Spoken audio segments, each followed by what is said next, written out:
So my mom died when I was 17.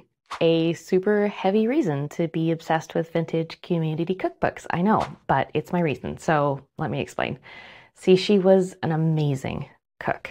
Everybody fought over her bakes at the cake sale, and her potluck dishes were legendary. All of my best childhood memories are in the kitchen, and my mom's kitchen was where I fell in love with cooking. So after she passed away, I cooked a lot as a form of therapy, I guess, a way to honor her memory and feel close to her even after she was gone. And I have been into vintage since, well, always. I've restored cast iron cookware, resold vintage Pyrex and vintage clothing. And so thrifting and cooking are kind of my whole life. And one of my favorite things to collect when I'm thrifting is vintage cookbooks. I love all of them. The quirky fun ones, the fun educational ones, the big glossy ones with amazing photography, all of them. But my absolute favorite are the humble spiral-bound community cookbooks. So one day I was scanning the book section at my local thrift store, and I came across a community cookbook from an organization that my mom was involved in. And I thought, no way, do you think? And of course, there were tons of her recipes inside. And not just her recipes, but her words, her instructions, her sweet, patient way of over-explaining everything, and her humble way of reassuring people that if she could make it, then anyone could. I totally lost it right there in the thrift store. See, there was a fire in my childhood home, and it was all lost.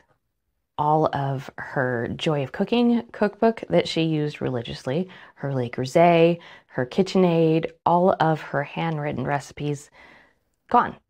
So seeing her best and most iconic recipes actually written down somewhere meant more to me than I can even put into words.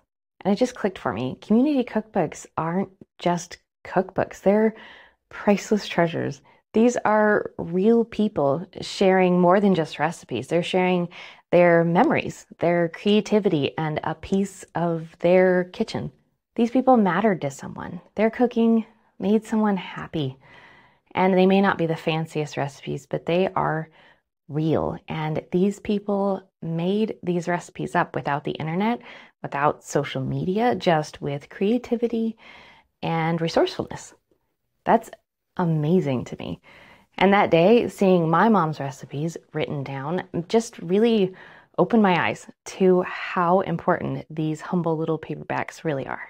So yeah, my reason for loving vintage community cookbooks is a little heavy, but they make me happy. I feel really honored to share these recipes and these memories. So this Mother's Day, I'm going to cook a few of my mom's most classic recipes, just like the ones I found that day inside the vintage community cookbook. They aren't fancy or complicated. They're humble and simple and just plain good. And I would love it if you would celebrate with me.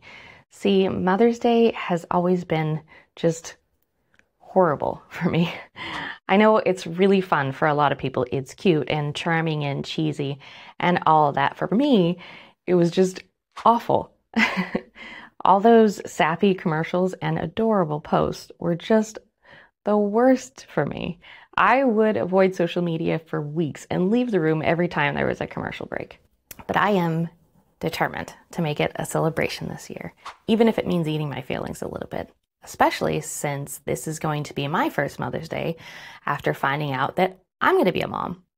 So whether you're lucky enough to have someone to hug this year, or if Mother's Day is something you completely dread, I hope my mom's recipes can make your day a little bit warmer, because sometimes pie is therapy.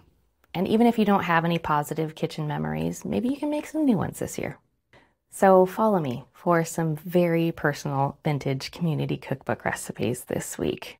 And happy Mother's Day if it is for you. And if not, join me for pie and pasta. I cannot think of a better way to honor my mom's memory than to make people happy with her cooking again.